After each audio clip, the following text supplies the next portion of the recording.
titulares. Hoy sesiona el Consejo de Participación en el que se designará al Contralor General del Estado. La Contraloría dispuso una orden de reintegro por $23.000 por el contrato para investigar el crimen de Gabela. El CNL entregará las credenciales al presidente Daniel Noboa y la vicepresidenta Verónica Abad este 15 de noviembre. Ministerio de Agricultura anunció que el precio de la caja de banano para el 2024 es de $6.85.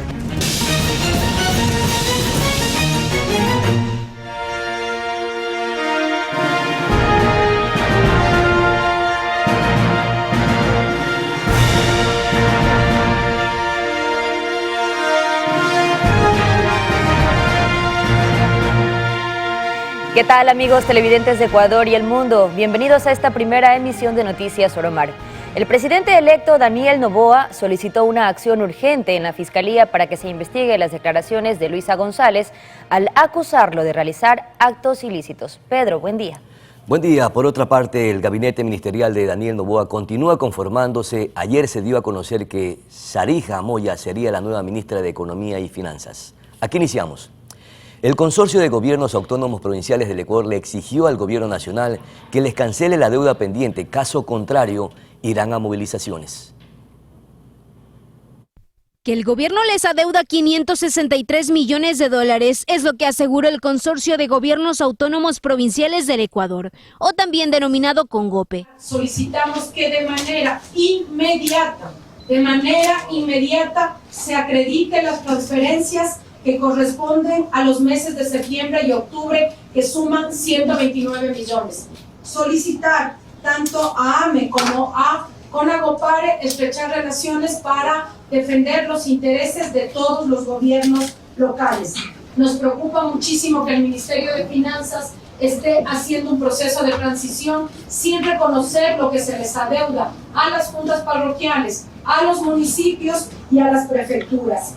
Según la prefecta de Cotopaxi, Lourdes Tibán, la deuda tiene algunas aristas. Tiene que ver con fondos PINGAF, tiene que ver con fondos de riego, tiene que ver con fondos de asignaciones mensuales, que si bien es cierto, el ministro dice esta mañana que están pagando al mes vencido, pero vamos 2 meses que no podemos pagar a los trabajadores, no podemos hacer transferencias porque no están al día. Quien también cuestionó que aún se les deba fue el prefecto de Manabí, Leonardo Orlando. Al gobierno nacional, que ha demostrado indolencia y que ha faltado la verdad, porque se ha atrevido a decir que está al día con los gobiernos autónomos descentralizados. Hoy la deuda consolidada solo a las prefecturas del Ecuador es de más de $560 millones. Mientras que el presidente del Consejo Nacional de Gobiernos Parroquiales Rurales le dio un ultimátum al gobierno. Las 821 juntas parroquiales a no tener respuesta, máximo en 48 horas el día miércoles, por decisión de todo el conglomerado que hacemos con la CONAGOPARE, los 24 presidentes de CONAGOPARES, hemos decidido hacer una marcha pacífica ante el Palacio de Carandelec y poder tener el acercamiento. Les invito, señores prefectos, el presidente de AME también. Lo cierto es que este problema se ha venido arrastrando de gobiernos anteriores y hasta la fecha no parece tener solución. Anaí Vélez, Noticias Oromar. Y mientras tanto, alcaldes de la provincia del Guayas se autoconvocaron en los bajos del edificio de la prefectura para protestar por el recorte de las asignaciones presupuestarias. Se autoconvocaron en la prefectura del Guayas para llegar hasta la gobernación y pedir una respuesta respecto al atraso de las asignaciones, el recorte del presupuesto y los cierres de las guarderías. Hoy los funcionarios ya no aguantan más. Hoy los trabajadores nos dicen, alcaldesa, no nos quieren fiar en las tiendas. En el caso de Milagro ya no pudimos pagar el día 31 de octubre. Se fueron a un feriado nefasto sin dinero las familias. Por culpa del gobierno, 2 meses, septiembre y octubre. En el caso de Milagro, más de $3 millones. Sin embargo, el ministro Pablo Arosemena declaró que no había atrasos. Recuerden que se paga sobre mes vencido, así que no han pasado 2 meses, entonces no se le puede ver a nadie de 2 meses. Hemos pagado deudas desde el año 2015, 2016, 17, 18, 19 y 20 a los GATS, así que somos el gobierno que ha hecho más esfuerzos para poner en orden la economía. Son todos alcaldes de la RC5 que piden no mirar banderas políticas, pues el dinero está destinado a las necesidades de cada cantón, más aún en vísperas del fenómeno del Niño. Los más afectados somos los municipios pequeños, como Simón Bolívar, Balao, cantones que lamentablemente en lo que es recaudación no es algo que nos ayude, ¿no? En las obras se continúa trabajando, hay también por parte del BED que bueno se sigue trabajando, pero lo que sí ya en este mes no pudimos cancelar a nuestros trabajadores. No podemos pagar a los trabajadores, se nos viene un fenómeno del niño, no tenemos recursos para enfrentar el fenómeno del niño. Al finalizar la reunión en la gobernación no se recibió una respuesta satisfactoria. Lamentablemente nos han dicho que van a ver de dónde consiguen los recursos, es decir, no les han dado una fecha ni a las juntas parroquiales, ni a las alcaldías, ni a las prefecturas de cuándo nos van a pagar. Los alcaldes y alcaldesas se mantendrán alertas y esperan que el gobierno saliente deje resuelto el problema, caso contrario será el nuevo presidente quien enfrente sus reclamos. Cristian Arias, Noticias Oromar.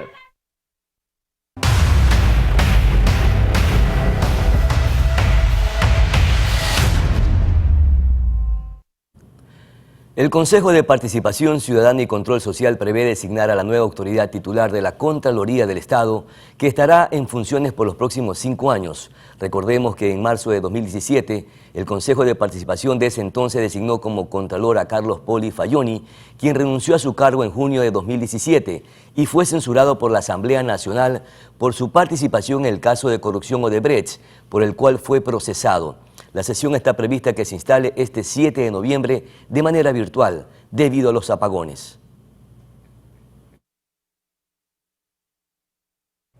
Y Mauricio Torres asegura que tiene un plan especial para su gestión en la Contraloría. Al mismo tiempo señaló que no cederá a presiones políticas.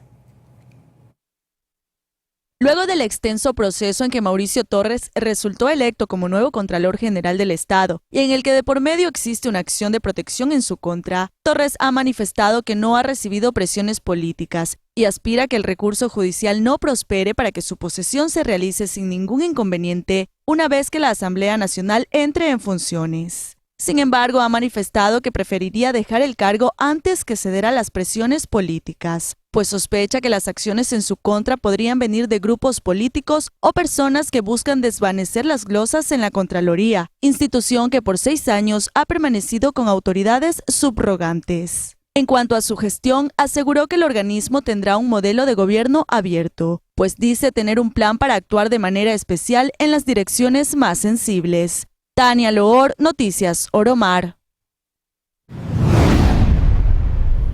La Contraloría General del Estado confirmó una responsabilidad civil culposa y determinó una orden de reintegro por $23.400 destinados para la contratación de una consultoría para investigar el crimen del general de la Fuerza Aérea Ecuatoriana Jorge Gabela en diciembre de 2011. En este sentido, la entidad de control emitió un título de crédito por dicho monto a Roberto Mesa, Jessica Jaramillo y Jorge Pazmiño, los dos últimos como responsables subsidiarios quienes aún pueden impugnar la resolución ante los tribunales contenciosos administrativos. El presidente electo Daniel Noboa precisó qué línea política seguirá su bloque legislativo en la Asamblea Nacional, dando a conocer que no apoyará un juicio político a la fiscal general del Estado, Diana Salazar, como parte de la agenda de negociaciones propuesta desde el correísmo. También aseguró que podría obtener una mayoría en la aprobación de 5 leyes económicas urgentes, con el apoyo de 80 y 90 votos aproximadamente.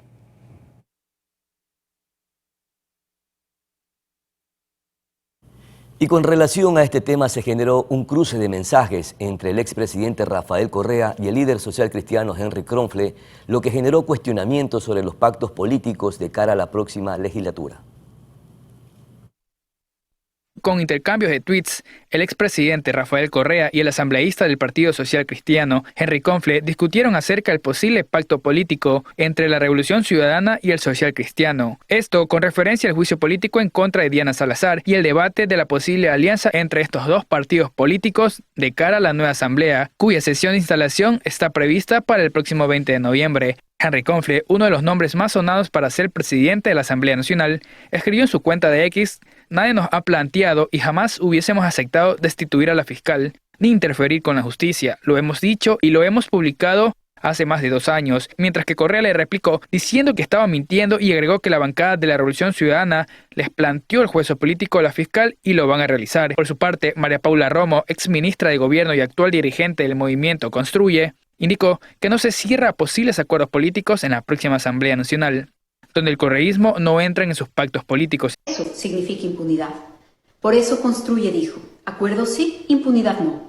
Y Correa, con sus propias palabras, nos dio la razón. Su agenda es la de la impunidad. Ellos buscan un país de impunidad y nosotros no estamos de acuerdo con darles más poder para lograr. No vamos a acordar con los verdugos de Fernando Villavicencio. No vamos a acordar con quienes se oponen a una comisión multipartidaria para investigar su magnicidio o con quienes se escandalizaron cuando el FBI ofreció una recompensa para dar con los responsables. Rechazar la impunidad también significa que no olvidaremos los asesinatos del general Gabela, de Fausto Valdivieso o de tantos otros. Que no olvidaremos el daño que le hicieron al sistema al compartir abogado y estrategia con el narco, como lo hizo Glass con Rasquiña. Rechazar la impunidad de seguir insistiendo en la extradición a la que el correísmo se opone. Finalmente, la fiscal general del Estado, Diana Salazar, publicó un mensaje en su cuenta de X indicando que no es la primera vez que los sentenciados amenazan, porque no pueden rebatir las pruebas a los tribunales. Lo hicieron con sus opositores y sabemos cómo terminaron. Estoy segura que la Asamblea Nacional entiende el grave momento que atravesamos como país y no se prestará para brindarles impunidad. Ahora les contamos que un legislador alerta a la Corte Constitucional de un posible incumplimiento de dictamen interpretativo para removerlo de sus funciones. El recurso jurisdiccional aún se encuentra en trámite. El titular encargado de la Defensoría Pública General, Ángel Torres Machuca, ingresó a la Corte Constitucional una denuncia en la que alega que se pretende retirarlo del cargo, en el que lleva prorrogado desde agosto del 2018, es decir, 5 años, mientras que el concurso público para nombrar a una nueva autoridad titular continúa estancado. Se trataría de un nuevo posible incumplimiento de dictamen mediante una acción de protección. El 27 de octubre pasado, el defensor alertó a los jueces constitucionales que se pretende revisar la decisión del Consejo Transitorio, incurriendo en un posible incumplimiento del dictamen interpretativo. Según Torres, una ciudadana presentó una acción de protección en la Unidad Judicial Multicompetente de Pedernales en Manabí, para que se ordene al actual Pleno del Consejo de Participación Ciudadana cumplir una resolución del 2019 del Consejo de la Judicatura y que se designe un defensor público general subrogante a cargo de la Defensoría Pública. Sin embargo, el recurso jurisdiccional se encuentra en trámite en la Unidad Multicompetente de lo Civil y lo Penal de Pedernales y aún no se ha llamado a audiencia para sustanciarlo. Katia Mero, Noticias Oromar.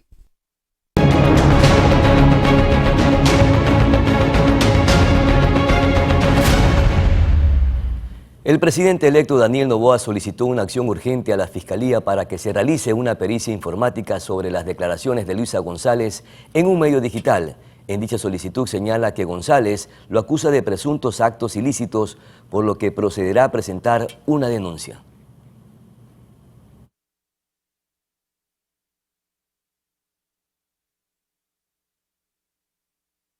Se prevé que el próximo 15 de noviembre se entreguen las credenciales a Daniel Noboa y Verónica Abad, que los acredita como presidente y vicepresidenta electos en los comicios anticipados del 15 de octubre pasado.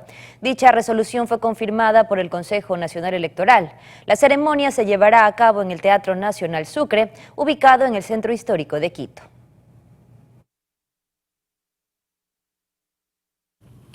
Desde este lunes 6 hasta el viernes 17 de noviembre, los 137 asambleístas designados en las elecciones anticipadas realizadas el pasado 20 de agosto podrán realizar la entrega de documentación habilitante para ejercer el cargo. La hora establecida está estipulada entre 8:30 de la mañana y 3:30 de la tarde. De acuerdo a un comunicado emitido por la Administración del Legislativo, la sesión de instalación será el próximo lunes 20 de noviembre en el Salón Plenario Nela Martínez, ubicado en la planta baja del Palacio a las 10 de la mañana. Saria Moya será la nueva ministra de Economía y Finanzas del gobierno de Daniel Noboa. Así lo anunció el presidente electo mediante sus redes sociales. Moya forma parte de la comitiva que está acompañando al presidente electo en su viaje por Estados Unidos y este domingo acudió a la reunión con el Fondo Monetario Internacional. La futura titular de la cartera de Estado ha ocupado varios cargos en gobiernos anteriores, pese a que Noboa mencionó que no nombrará ministros de administraciones pasadas.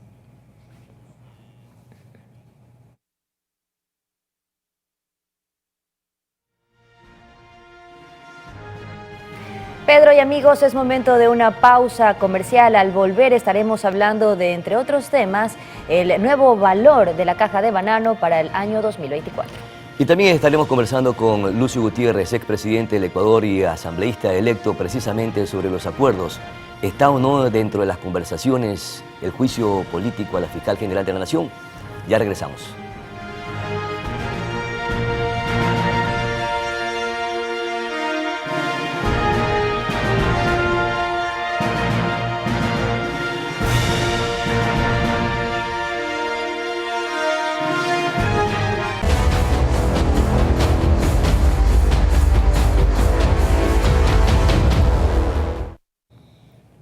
Seguimos con más noticias. El ministro de Agricultura y Ganadería, junto con productores y exportadores, realizaron el anuncio del precio oficial de la caja de banano para el 2024, luego de llegar a un consenso. Veamos. Tras 4 intentos, 3 de ellos fallidos, productores y exportadores llegaron a un acuerdo para fijar en 6,85 el precio mínimo de sustentación de la caja de banano para 2024. La decisión del precio había quedado desde el pasado lunes 30 de octubre en manos del Ministerio de Agricultura y Ganadería, después de que los representantes de los productores y exportadores no lograron ponerse de acuerdo en una tercera y extraordinaria mesa técnica. En esa cita, el sector exportador propuso fijar el precio en 6,85, cediendo en su sugerencia inicial de no mover el precio actual, que es de 6,50. Sin embargo, los productores no aceptaron. Este es el segundo año consecutivo en que este gremio logra un acuerdo sin que la cartera de Estado intervenga. Las exportaciones del banano se mantuvieron en alza de enero a septiembre de este año en 273 millones de cajas, el 6,41 superior a lo exportado en el mismo periodo del 2022, de acuerdo con el último informe de la Asociación de Comercializadores y Exportadores de Banano del Ecuador, Acorbanet. Katia Mero, Noticias Oromar. El pedido de sustitución de medida solicitada por el exdirectivo del Instituto de Seguridad Social de la Policía Nacional, general Enrique Espinosa de los Monteros, fue rechazado por la jueza Irene Pérez. En este caso fueron procesadas 10 personas por supuesto peculado en las investigaciones por la estafa a la institución que supera los 900 millones de dólares. Se indaga específicamente las operaciones realizadas entre el 2017 y 2019 por el Pacto de Recompra de Bonos Global 2024. En las operaciones habrían participado directivos del ISPOL, una empresa del intermediario financiero Jorge Cherres y la firma Capital Ventura, involucrada con la red de fraudulentas inversiones Vizcaína Capital. El Consejo de Participación Ciudadana y Control Social deberá seleccionar al nuevo titular de la Superintendencia de Competencia Económica. La terna ya fue enviada por Guillermo Lasso. El presidente de la República, Guillermo Lasso, envió al Consejo de Participación Ciudadana y Control Social una terna para la selección de la máxima autoridad de la Superintendencia de Competencia Económica. pues el actual titular de dicha institución cumple 5 años en el cargo, tiempo en que se debe realizar la renovación según indica la ley. La lista remitida por Lazo está encabezada por Danilo Silva, el actual superintendente, quien fue posesionado por la Asamblea Nacional tras ser seleccionado en octubre de 2018. Carolina Alejandra Lozano Aro y Ricardo Augusto Freire Granja también forman parte de la terna. Los dos ocuparon el cargo de intendente de gestión en la Superintendencia de Control de Poder del Mercado, institución ya extinta. Los 3 candidatos de la terna enviada por Lazo deben cumplir los requisitos de ser ecuatorianos, estar en ejercicio de los derechos de participación, tener título de 4º nivel en materias relacionadas a la competencia económica y experiencia profesional de 10 años. Cabe señalar que para seleccionar a esta autoridad no se requiere un concurso de méritos y oposición. Sin embargo, sí deberán superar una fase de impugnación ciudadana en la que se podrá objetar a los postulantes por incumplimiento de requisitos, falta de probidad o idoneidad. Lo cierto es que el polémico Consejo de Participación Ciudadana tiene una tarea más que cumplir en medio de todos los retrasos relacionados a la selección de autoridades. Tania Loor, Noticias Oromar.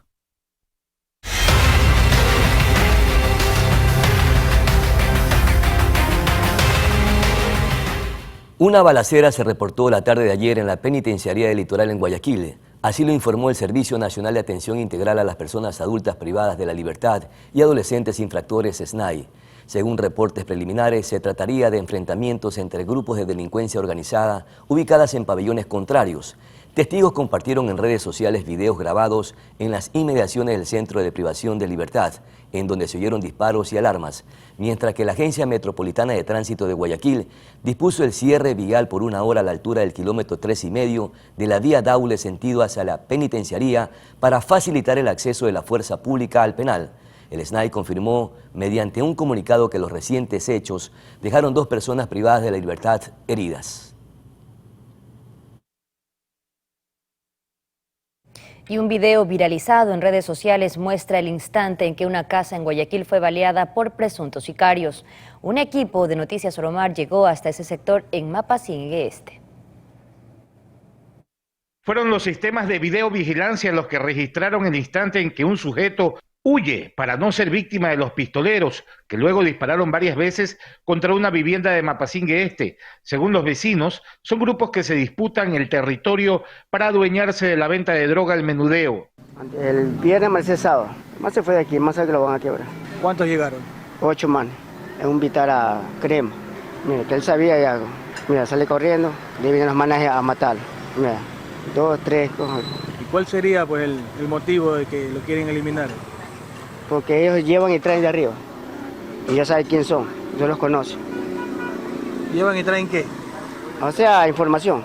Los de arriba con los de abajo. Miren, ahí van a disparar la casa. En los exteriores de la escuela Esteban Cordero, los padres comentan algunas medidas de seguridad que se han tomado para enfrentar los riesgos y la violencia que impera en la zona. Todos los días está un policía o 2 a la hora de entrada y a la hora de salida. Y los niños se los saca directo uno mismo. Eso es lo que exigen aquí las autoridades, que no mandarlos solos, no. No hubo patrullaje mientras realizamos este reportaje. Más de 1 hora en el lugar sin ver el paso de ningún uniformado, mientras cada quien trata de seguir trabajando y viviendo en medio del constante temor. Cristian Arias, Noticias Oromar.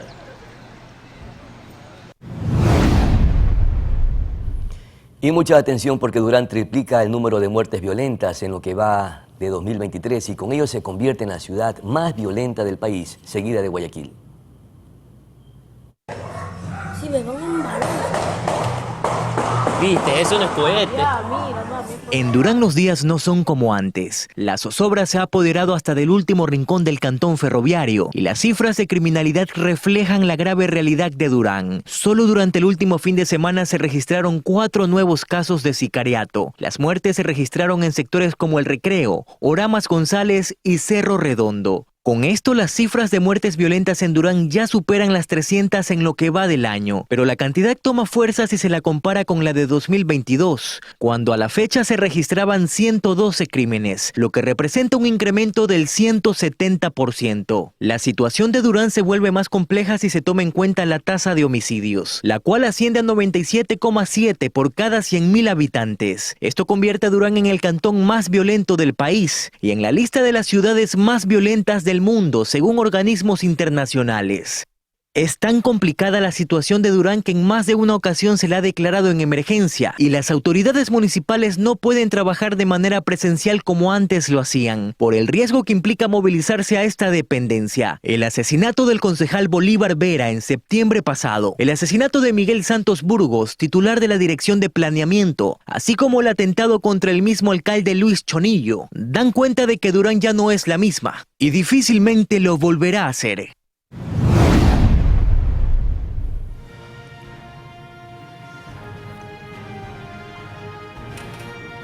Es momento de hacer una pausa, amigos. Ya volvemos con más noticias y también con nuestro invitado. Efectivamente, recuerden que el próximo 20 de noviembre se instala la Asamblea Nacional. Sobre estos temas también estaremos conversando con nuestro invitado Lucio Gutiérrez. Volvemos.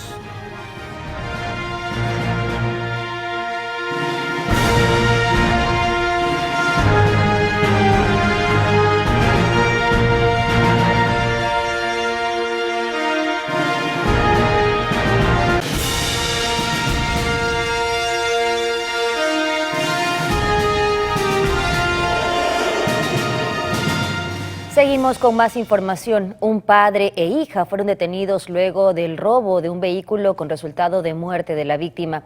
Este hecho ocurrió este lunes en la ciudadela Eloy Alfaro del Camino en Portoviejo, cuando Diego Alejandro Alvear, de 28 años de edad, se movilizaba por este sector y fue interceptado por los delincuentes, quienes le quitaron su vehículo y además le dispararon con un arma de fuego, quitándole la vida de manera inmediata. Tras el crimen, los agentes policiales hicieron operativos por diferentes sectores de la capital manabita y minutos más tarde en la parroquia Crucita lograron encontrar el vehículo robado y capturaron a Marlon A, de 46 años, quien registra antecedentes penales, y a Dayana A, de 22. Ambos fueron puestos a órdenes de las autoridades judiciales. Un individuo el cual tenía varios impactos de arma de fuego tendido sobre la calzada.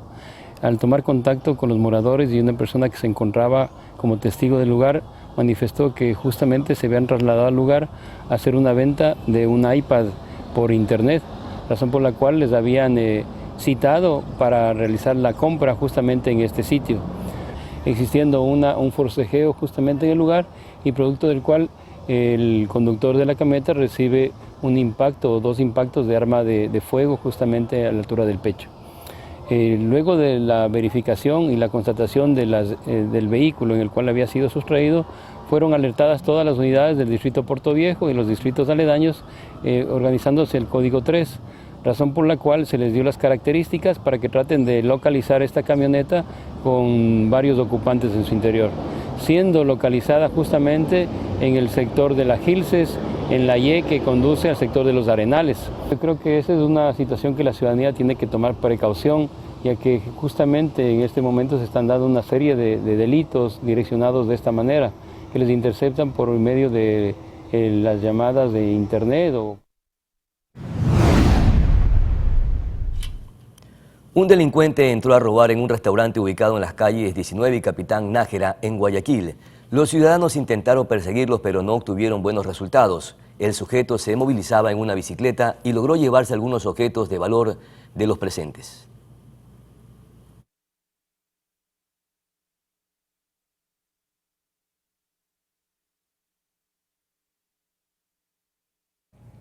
Un ciudadano escapó de un delincuente que le intentó robar en el sector de La Fragata, al sur de la ciudad de Guayaquil. Como se logra apreciar en las imágenes, el antisocial se movilizaba en una motocicleta desde donde amenazó a su víctima, pero ésta salió corriendo para evitar ser desvalijado.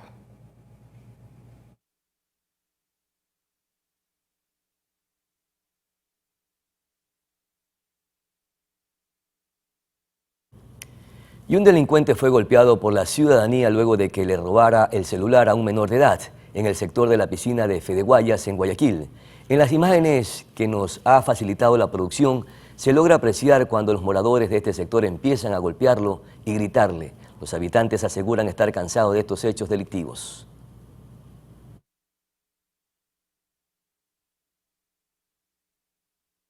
Y el empleado de una farmacia resultó gravemente herido luego de que un delincuente le disparara al menos en 5 ocasiones tras oponerse al robo de sus pertenencias. Este hecho ocurrió en el Cantón Durán, específicamente en la ciudadela Albert Gilbert, Pontón 3. En las imágenes se logra apreciar el momento en el que el antisocial sale huyendo para evitar ser capturado.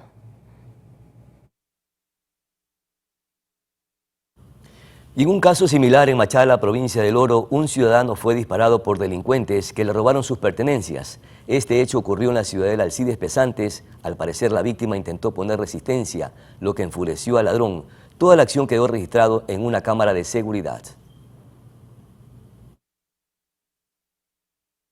Y en la ciudad de Guayaquil, varios delincuentes le robaron la moto a un delivery en el sector de Mapasingue Este. Incluso uno de los sujetos le disparó a la víctima, que afortunadamente resultó ilesa del ataque. Los antisociales aprovecharon lo desolado del sector para cometer el ilícito, el cual quedó registrado en una cámara de seguridad del lugar.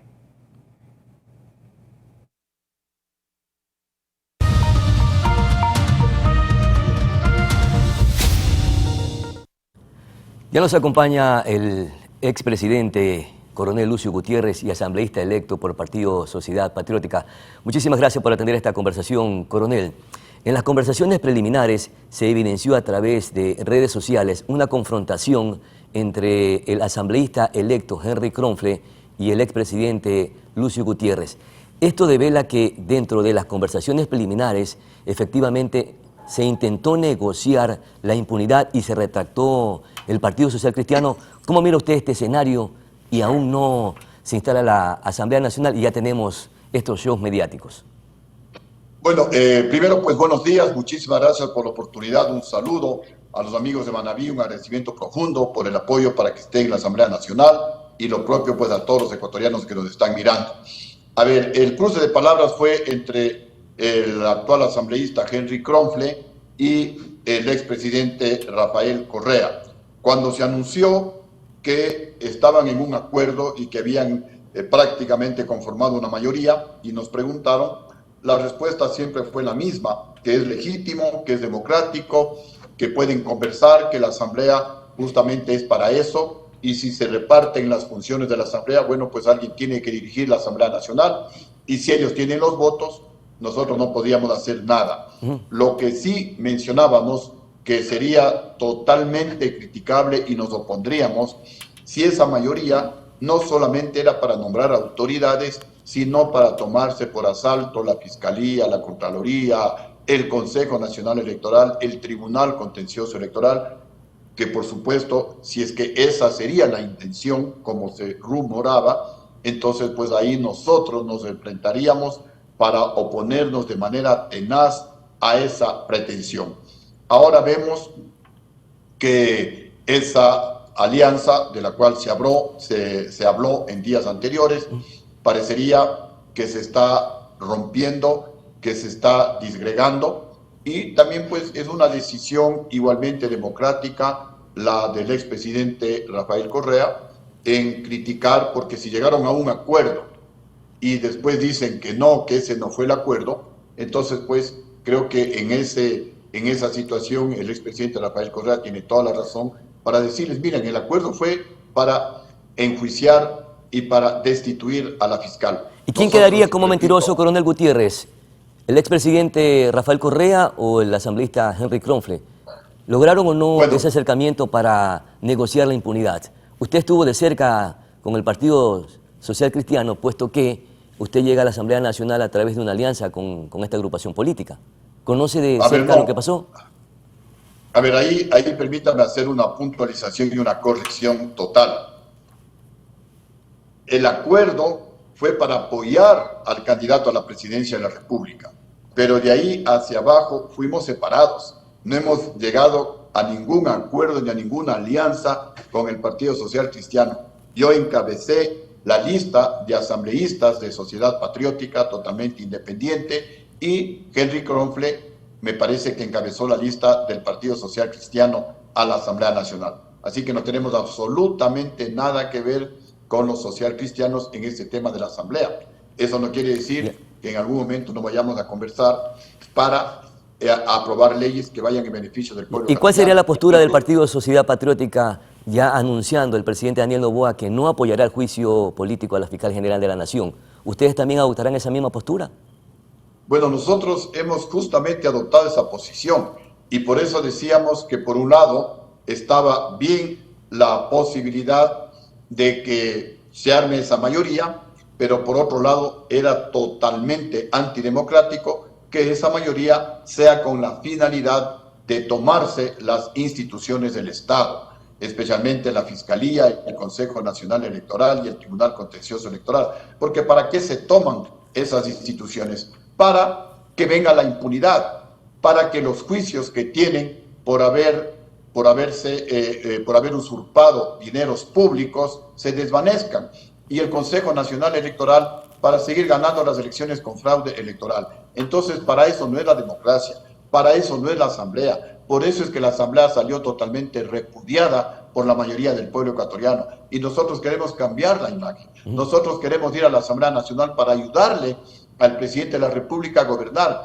Por ejemplo, ¿qué es lo que propone Sociedad Patriótica? Convertir al Ecuador en un centro financiero internacional para que los bancos más grandes del mundo vengan al Ecuador, traigan varios miles de millones de dólares al Ecuador para fortalecer la dolarización y para que en una sana competencia con la banca ecuatoriana bajen drásticamente las tasas de interés a niveles internacionales, ojalá menores al 3% de interés anual, para que todos los ecuatorianos, especialmente los más pequeños, emprendedores, artesanos, agricultores, campesinos, pequeños comerciantes, taxistas, vendedores informales, etcétera, etcétera, puedan hacer créditos baratos, invertir, generar empleo y de esa manera ayudar a bajar los niveles de delincuencia en el Ecuador. Veamos si todo eso se puede lograr en un tiempo tan corto en este gobierno de transición.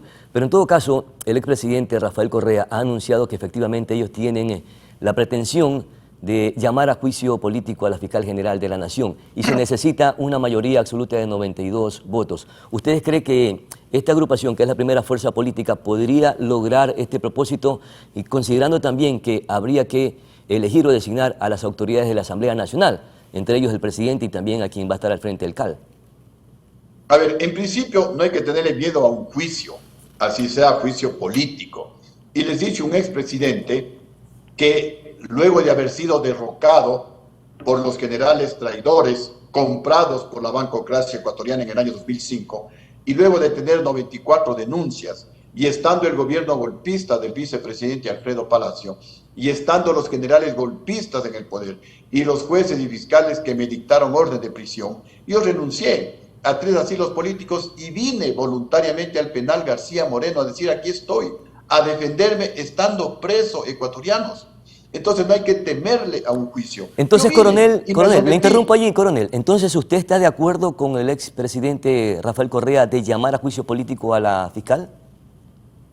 Mire, lo que digo por concepto general es que no hay que temerle a un juicio. ¿Está de acuerdo entonces que se le llame juicio político, coronel? No necesariamente a la fiscal. Lo que digo es que no hay que temerle al juicio político. Habrá que ver los argumentos,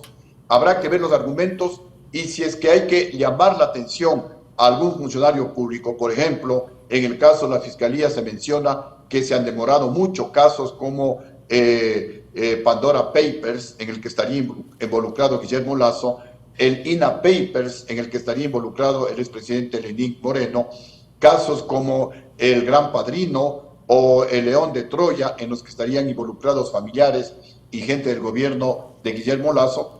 Por supuesto que hay que pedirle celeridad, pero no puede ser por una retaliación política, no puede ser un juicio para obtener impunidad. Justamente por eso es que la Asamblea salió repudiada. La Asamblea es para legislar, para hacer leyes en beneficio del pueblo ecuatoriano, como las que nosotros mencionamos. También nuestra propuesta es sancionar drásticamente con cadena perpetua a todos los políticos ladrones que se roben el dinero del pueblo ecuatoriano, también cadena perpetua para los jueces y fiscales corruptos que a cambio de dinero dejan en libertad a los delincuentes, y también cadena perpetua para los sicarios y violadores de niños y de niñas, y que todos los presos tengan que trabajar para pagar por su comida y para que se rehabiliten, de tal manera que cuando salgan en libertad lo hagan para trabajar y no para robar. Y la idea no es llenar las cárceles con gente condenada a cadena perpetua, la idea es lograr un cambio de actitud en la gente, para que el político sepa que el poder es para servir al pueblo, no para robar.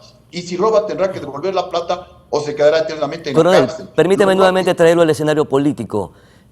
La Revolución Ciudadana está en condiciones de condicionar, tomando en consideración que es la primera fuerza política, y de esta manera solicitar o exigir que exista impunidad a cambio de la gobernabilidad. A ver, ellos tendrán pues que argumentar primeramente con documentos el juicio político, sea a Guillermo Lasso, en donde, por ejemplo, nosotros estaríamos de acuerdo con los argumentos si es que hay participación directa por parte del presidente Guillermo Lasso en lo que se le acusa. Estaríamos listos. Nosotros mismos vamos a fiscalizar y, si es posible, a llamar a juicio político, por ejemplo, al ministro de Salud. ¿Por qué las medicinas en el Ecuador cuestan el doble que lo que valen en Colombia? ¿Hay algún negociado con las farmacéuticas? ¿Hay algo por debajo de la mesa? Al ministro de Obras Públicas, ¿por qué las carreteras del país, de Manabí, de la región amazónica, Loja, Azuay, Chimborazo, están destruidas? Cuando ellos tienen que trabajar y tienen que reconstruir esas vías. ¿Por qué al ministro del Medio Ambiente permite que se destruya la naturaleza ecuatoriana? Y en lugar de extorsionar a los mineros artesanales, más bien tienen que regularizarlo. Entonces, no hay que temerle, repito, por concepto, al juicio político. Yo mismo me ponía como ejemplo que vine a la cárcel y gané todos los juicios. Cuando uno es honrado, cuando uno no ha cometido ningún delito, cuando uno nada ha hecho, nada debe temer. Entonces, por concepto, no temer al juicio político. Perfecto, pero mi querido coronel Lucio político, Gutiérrez, muchísimas gracias por atender esta conversación. Lamentablemente el tiempo se nos fue. Queremos agradecerle por sus aportes. Vamos a seguir con más información aquí en Noticias Soromar. Adelante, Katy.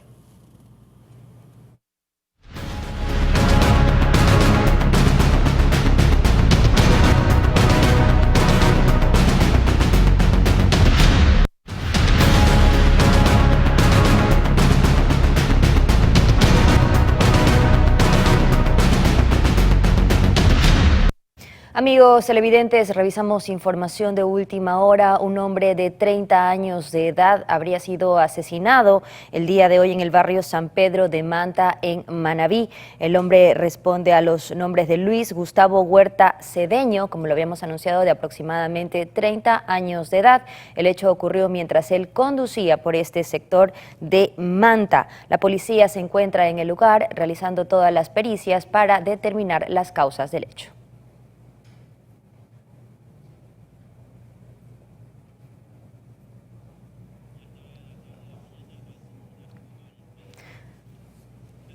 Perfecto. Vamos entonces en estos instantes a hacer un enlace con Cristian, el inspector Arias, que nos tiene información desde Guayaquil. Adelante, Cristian.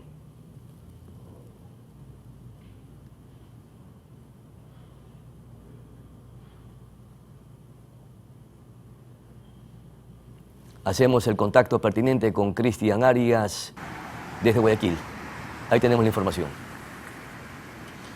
Buenos días, estamos en el exterior del Colegio Durán, donde ayer se produjo un incidente en el que se involucraron estudiantes que lamentablemente sufrieron heridas de arma de fuego. Según la versión extraoficial de algunos padres de familia, testigos, un joven habría traído un arma en el interior de su mochila, habrían estado manipulándola, jugando con el arma. Al caer se escapó un tiro y ocasionó heridas en dos estudiantes. Fueron llevados a una casa de salud y, según se conoce hasta el momento, estarían estables. Pero es la inseguridad lo que preocupa a los padres, pues después de todo lo ocurrido, se ha decidido por parte de la Autoridad de Educación, del Ministerio, hay un comunicado que suspende las clases por 3 días. Pero la policía nunca encontró el arma, no se pudo decomisar el arma. Vamos a conversar mientras, de manera tras cámara, con un padre de familia para conocer un poco la preocupación que sienten como padres en torno a lo sucedido en este incidente del arma de fuego. ¿Qué pasa por la mente de los padres de familia, señor? Buenos días. Buenos días, Dios lo bendiga a todo Ecuador. El caso que pasa es, yo siempre le he dicho aquí al rector, a la rectora, que ponga cartón al asunto. Este colegio es grande. Yo le he dicho que ponga ese aparato para que vea que no lleva cuchillo, pistola. Detector de metal. Eso, sí, ese aparatito. Y no hace. Ya, yo fui presidente aquí del colegio, estoy en la tarde. ¿De comité de padres? Sí, amén, sí.